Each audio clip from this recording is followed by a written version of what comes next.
There you are, Kendall. My gun. A 38.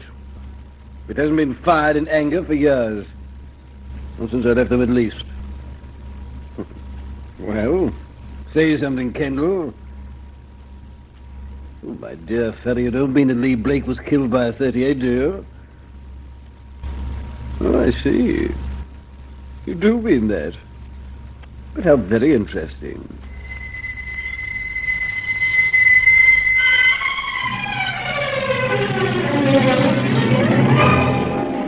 Passage of the Tangmar. The story of a ship and its cargo of death.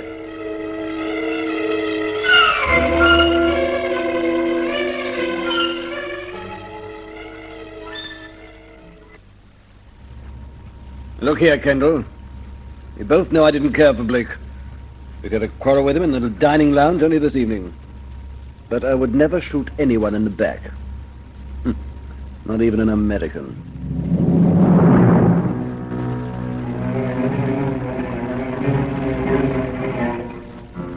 At no stage did Major Challoner offer anything like a reasonable explanation for his movements at the time Blake had been murdered. But in spite of that, there was a quality about him that seemed to preclude murder. I'd come to his cabin pretty sure in my own mind that he might, after all, be the criminal for whom I was searching. But the moment one talked with him, it seemed impossible. In spite of the fact that I held his gun, a 38. But one look at the beautifully kept weapon was enough to indicate that even if Major Challoner had killed Blake, it hadn't been with this gun. The weapon was wrapped in a chamois, and the barrel and chambers were smeared with fine oil. It was almost midnight on the 10th day out from Sydney, bound for Papeete to Bunker, and then through the Panama to Jamaica. Lee Blake had been killed between 10:45 and 11 p.m. And an hour later, I still had no idea where to start searching.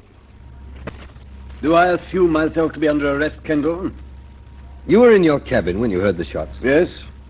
And this time I have positive proof of that fact. My daughter was with me. It's really rather amusing in a morbid kind of way. When we heard the shots, she was assuring me that she would continue to see Lee Blake as often as she wished. And didn't she make a move to find out what the trouble was? Oh, she wanted to. However, I persuaded her that it was probably you making your advertised arrest. You couldn't have told me this when I first came in. Saved me valuable time. Well, isn't it the job of an Interpol agent to ask the questions and mine to provide the answers? But you can check with Chardon if you wish. She'll be back in a moment.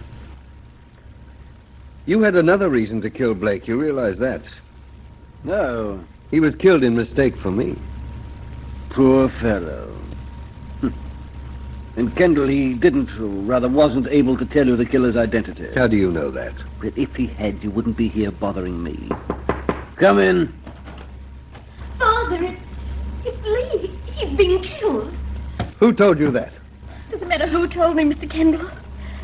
But if you must know, it was one of the seamen, a man named Jones, I think. He said it was a pity it hadn't been you. Trust him to find out. Now, I know you're upset, Sharon, but would you mind telling Mr. Kendall here what we were doing at the time we heard the shots? Doing? Why, we were talking.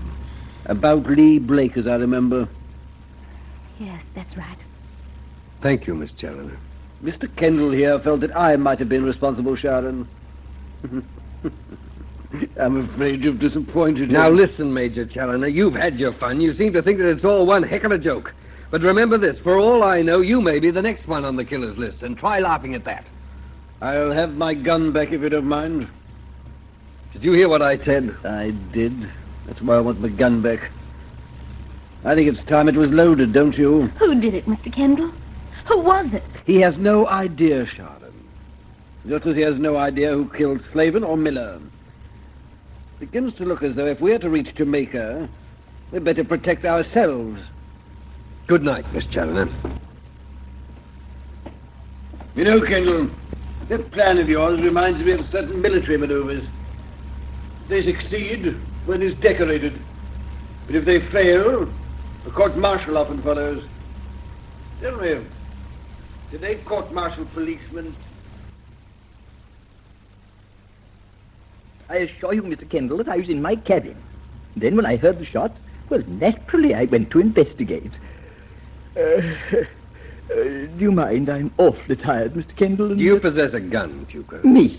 Oh, really, I can't bear them. I know you hate knives, too. Maybe you hate them both just enough to use them awfully well. I know it's late, Tuker, but it's never going to be late again for Lee. Try and remember that. Now, exactly where were you when you heard the shots? I told you. Here in my cabin. What part of your cabin? On my bunk. I was asleep and the shots woke me. I was naturally perturbed. But you still went to investigate. We are all curious, Mr. Kendall, all of us. When my first wife died, I found myself thinking that after all I hadn't been so very unkind. She was enjoying the experience that awaits all of us. I only hastened it slightly. Now listen to me, Tuker. I've heard enough of your cleverness. Just answer my questions. Oh, very well. Did anyone know you were in your cabin? Why should they? I'm not like some people on this ship, Mr. Kendall. And just what does that mean? We all know what Miss Fedorov is. I never heard of Ilona Fedorov using poison. Women use the subtlest poison of all. Themselves, Mr. Kendall. So you haven't got a witness? No, but I was here. I was asleep. I was dreaming of my dear Martha, if you must know. Do you mind if I search your cabin? At this hour, Mr. Kendall. Perhaps you hate the thought of being found out to be a murderer more than you hate guns and knives, Tuker. Do I go ahead? Of course. But you won't find anything. I hope not. Poor Mr. Blake. Such a nice young man. So polite. Even to me. You know, you're like all policemen, Mr. Kendall. Just because I happen to have one conviction, you assume I should have another. Just be quiet, Tuker. So, you don't like guns? Oh, that. A 38 caliber. Well? I haven't the slightest idea what it's doing there, I assure you. This time, Tuker, even jumping overboard wouldn't make me suspect you any less. Start explaining. I've got all night, if need be. Well, you see, what with all the trouble we've had, I felt it was best to take precautions. I felt that... what's the use? Well? I might just as well admit it. I killed him. You... That's what you want, isn't it? I poisoned my first wife. I spent 15 years in prison for it.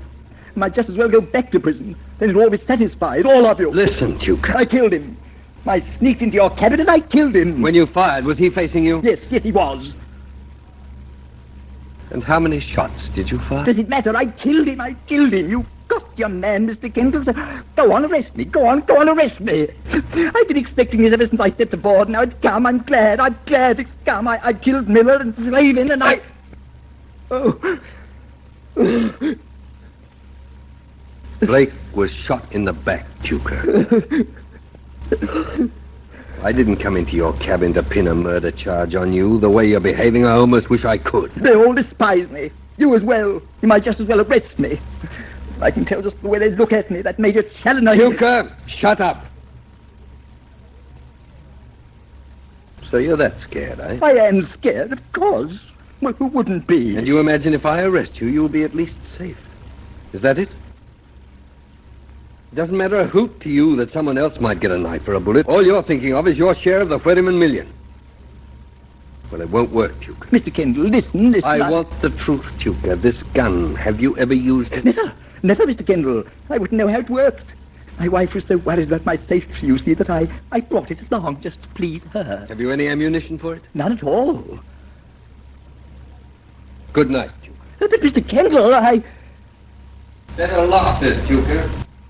I wouldn't like anything to happen to you.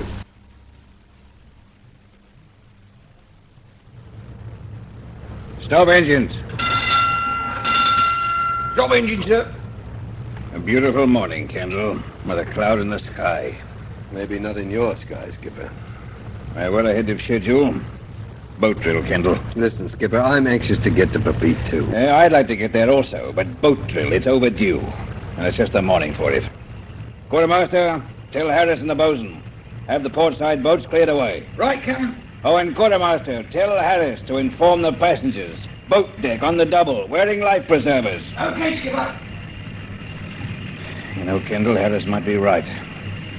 Aye, aye, sir, does sound better. What's on your mind, Skipper? My ship. And more importantly, my crew. You say you questioned all the passengers? You're sure none of them had a hand in it? Positive. Yeah. That means that I was wrong from the first. Captain Goddard, I'm sorry to trouble you, but... Well, Sparks, what is it this time? We running into a typhoon? No, sir, it's a message from Mr. Kendall. It's from London, sir. Oh, thanks, Sparks. Well, Kendall, what does it say? It's from Colonel Hacking, sir. Oh? Listen. Kendall, my boy, have apprehended murderer of Peter Slavin. Stop. Killed in waterfront brawl. Stop. Obviously no connection with Wetherman affair. Stop. If you wish, leave Tangmar at Perpete. Stop. This time I was wrong. Yours cordially, Hacking. So there are two murderers. That's right, Skipper, two. And one of them's been found. But where do I find the other?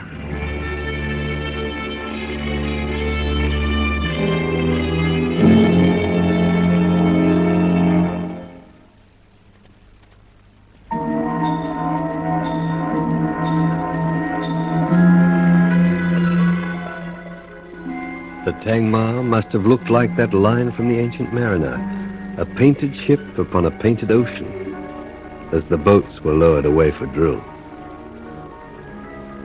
Peter Slavin had not been killed by the murderer we had aboard.